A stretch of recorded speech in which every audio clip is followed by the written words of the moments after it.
ये यहाँ पर कितनी अच्छी बात है। हेलो गाइज, मैं हूँ आशिका और आप देख रहे हैं आशिका सूर्यवंशी ब्लॉग्स। तो गाइज मैं हाजिर हूँ अपने नेक्स्ट ब्लॉग में।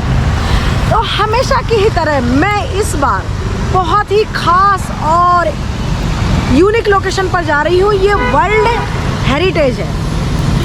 बस आप बने रहिए, आपको पता चल जाएगा कि मैं कितनी इम्पोर्टेंट प्लेस पर जा रही हूँ।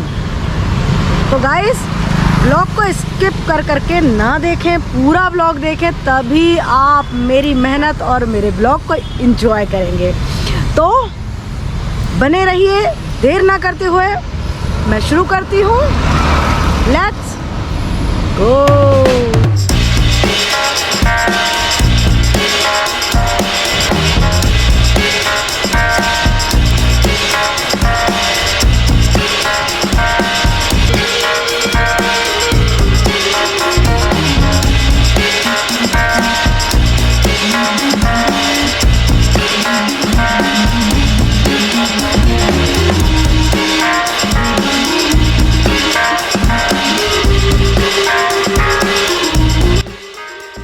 जिस तरह भारतीय इतिहास विश्व के सबसे प्राचीन इतिहासों में से एक है, उसी तरह यहाँ मौजूद इतिहास की विरासतें भी काफी प्राचीन हैं। इन विरासतों में से एक है सांची स्तूप, जो एक बौद्ध स्मारक है। यह 3री शताब्दी ईसा पूर्व से 12वीं शताब्दी के बीच के हैं। यह स्तूप आज के समय में एक प्रसिद्ध पर्यटक स्थल है, जो भोपाल शहर से लगभग 46 किलोमीटर दूर सांची गांव में स्थित है। यहाँ पर 3 स्तूप हैं और देश के ये सर्वाधिक संरक्षित स्तूपों में से एक हैं। सांची को 1989 में यूनेस्को की विश्व विरासत स्थल सूची में शामिल किया गया है। आखिर किसे कहते हैं स्तूप? स्तूप एक पवित्र बौद्ध स्थल होते हैं, जिसे चैत्य भी कहा जाता है। इसका उपयोग पवित्र बौद्ध अवशेषों को रखने के लिए किया जाता है और वहां पर भगवान गौतम बुद्ध की आराधना की जाती है। सांची के स्तूपों का निर्माण कई कालखंडों में हुआ है, जिसे ईसा पूर्व 3री सदी से 12वीं सदी के मध्य माना गया है। जब गौतम बुद्ध ने देह को त्याग दिया था, तो उनके शरीर के अवशेषों पर अधिकार पाने के लिए उनके अनुयायी राजा आपस में लड़ने झगड़ने लगे। जैसा मैंने आपसे कहा था कि हम बहुत ही स्पेशल वाली जगह पर जा रहे हैं, तो गाइस हम पहुंच चुके हैं और वो प्लेस है सांची स्तूपा। ये वर्ल्ड हेरिटेज है और बहुत ही पीसफुल, खूबसूरत, क्या बोलूं, आपको पता ही होगा इसके बारे में। तो बस बाकी जो नहीं पता और बाकी सब चीज़ हम चल के देखते हैं। तो हम एंटर करेंगे और उससे पहले मैं आप लोगों से रिक्वेस्ट करूंगी कि आपने अगर अभी तक चैनल को सब्सक्राइब नहीं किया तो फटाफट से कर लीजिए और वीडियो को लाइक भी कर दीजिए। तो लेट्स गो इनसाइड। अंत में एक बुद्ध संत ने समझा बुझाकर उनके शरीर के अवशेषों के हिस्से को उनमें आपस में वितरित कर समाधान किया और इन्हें लेकर आरंभ में 8 स्तूपों का निर्माण हुआ। और इस प्रकार गौतम बुद्ध के निर्माण के बाद बौद्ध धर्म का प्रचार प्रसार इन स्तूपों को प्रतीक मानकर होने लगा। सांची के स्तूप दूर से देखने में भले ही मामूली गोला आकार संरचना लगती है, लेकिन इनकी भव्यता, विशेषता, बारीकियों का पता सांची आकर देखने पर ही लगता है। इसीलिए देश तो क्या, दुनिया भर से बड़ी संख्या में बौद्ध मतावलंबी पर्यटक, शोधार्थी, अध्येता इस बेमिसाल संरचना को देखने के लिए आते हैं। सांची के स्तूप 14वीं शताब्दी तक निर्जन हो गए थे, क्योंकि इनके संरक्षण के लिए उस समय किसी भी शासक ने इन पर ध्यान नहीं दिया। इन स्तूपों की खोज वर्ष 1818 में एक ब्रिटिश अधिकारी जनरल टेलर ने की थी, जिसके बाद ब्रिटिश सरकार ने जॉन मार्शल को इसके पुनः निर्माण का कार्यभार सौंपा था। तो गाइस बने रहिए, अब हम एंटर कर गए हैं ये सांची स्तूप, जैसा कि मैं बता चुकी हूँ। तो देखते हैं कैसा एक्सपीरियंस होने वाला, बहुत खूबसूरत होने वाला डेफिनेटली। देखिए कितनी, मतलब इसके अंदर एंटर करते ही आपको लगेगा पीस, शांति।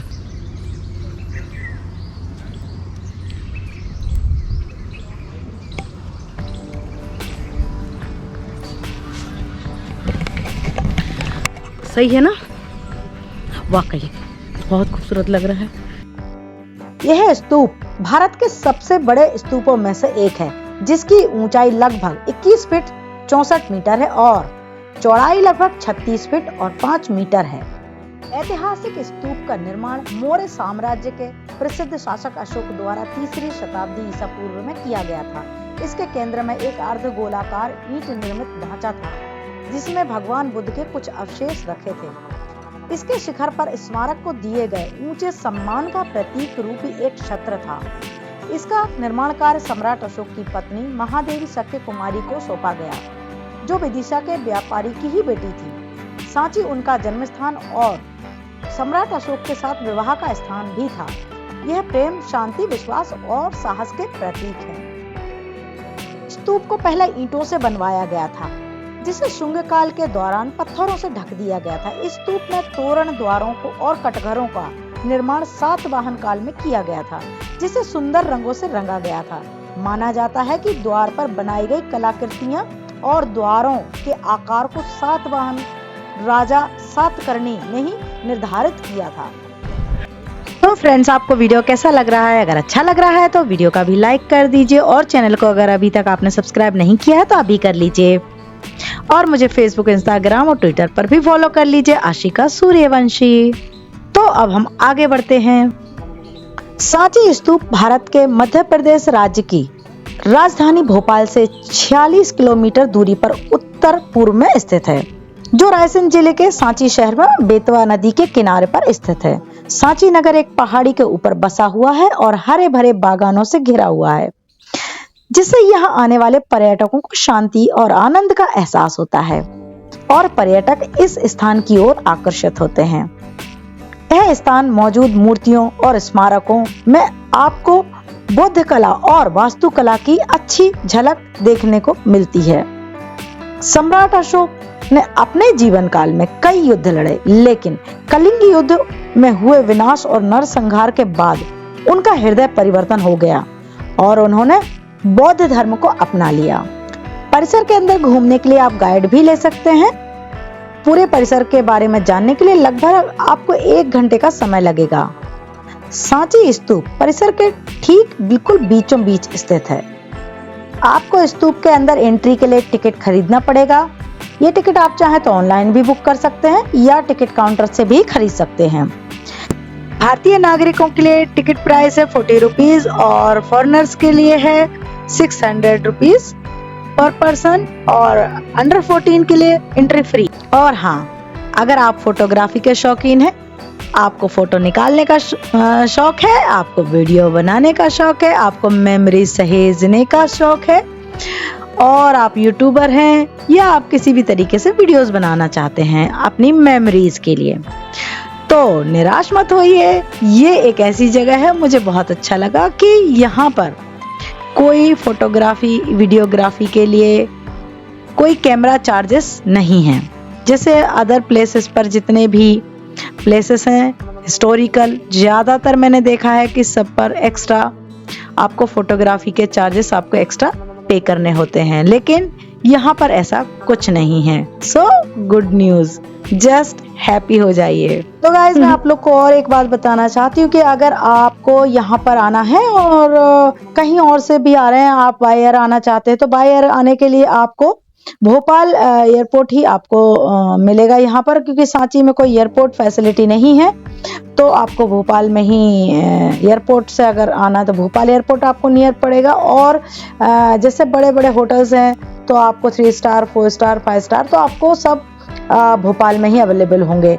यहाँ पर उतनी फैसिलिटीज नहीं है सांची और विदिशा में, तो आपके लिए स्टे के हिसाब से तो भोपाल ही ज्यादा अच्छा पड़ेगा। और आप बाय रोड भी आप अच्छे से एक ट्रिप बना सकते हैं। मॉर्निंग में आप आए और पूरे दिन आप यहाँ पर घूम कर स्टे करके आराम से आप जा सकते हैं, क्योंकि रोड बहुत अच्छे हैं। तो आपकी रोड ट्रिप भी मेमोरेबल होगी, यादगार जर्नी होगी, ये बात श्योर है। और यहाँ पर आप ये सांची स्तूप घूमने के बाद आप यहाँ पर 17 एकड़ में एक बहुत बड़ी बौद्ध पार्क है, आप उसको भी घूमें, नीचे ही है बिल्कुल पास में। और सतकुंडा भी एक जगह है जहाँ पर बहुत सारे क्या कहते हैं बौद्ध स्तूप ही बने हुए हैं, बहुत सारे स्तूप हैं। तो आप वहाँ पर भी जाकर आप घूम के आए, आपको बहुत अच्छा अनुभव होगा। आपको जैसा यहाँ लगेगा उसी तरीके का वहाँ पर होगा, लेकिन वहाँ के जो स्तूप हैं, स्तंभ है, वो छोटे छोटे से आकार के हैं, मतलब इतने बड़े स्तूप नहीं हैं। ये सबसे बड़ा स्तूप है। तो गाइस, कैसा लगा आपको मेरा आज का वीडियो? उम्मीद है आपको अच्छा लगा होगा। कमेंट करके बताइए कैसा लगा, और अगर अभी तक आपने वीडियो को लाइक नहीं किया तो अभी कर लीजिए, और चैनल को सब्सक्राइब नहीं किया तो अभी कर लीजिए।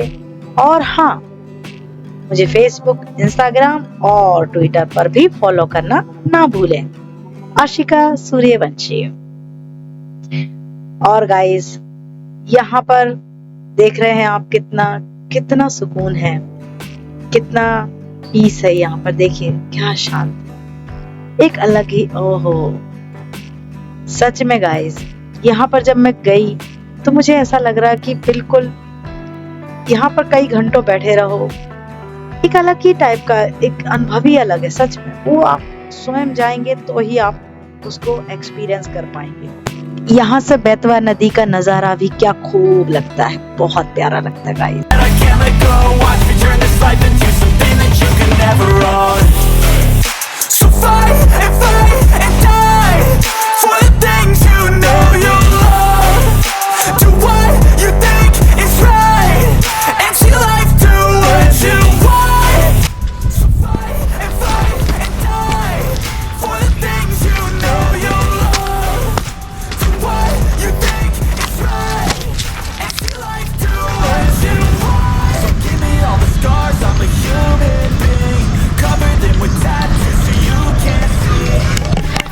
ये यहाँ पर कितनी अच्छी बात है कि अंदर है ना गंदगी होती है, लोग है ना मतलब क्या कहते हैं, कचरा वचरा छोड़ देते खाने पीने के लिए, तो अंदर कोई चीज़ अलाउ नहीं है खाने पीने की। लेकिन यहाँ पर भोज स्थल जैसा लिखा है, तो यहाँ कोई भी आप बाहर से खाना लेके आओ, चाहे पिकनिक जैसा भी सोच के आ सकते कि अंदर सब घूमा फिरा, फिर यहाँ पे आप बैठ के आराम से खाना खा सकते हैं, चाहे जो खाना हो आपको एज़ पर योर।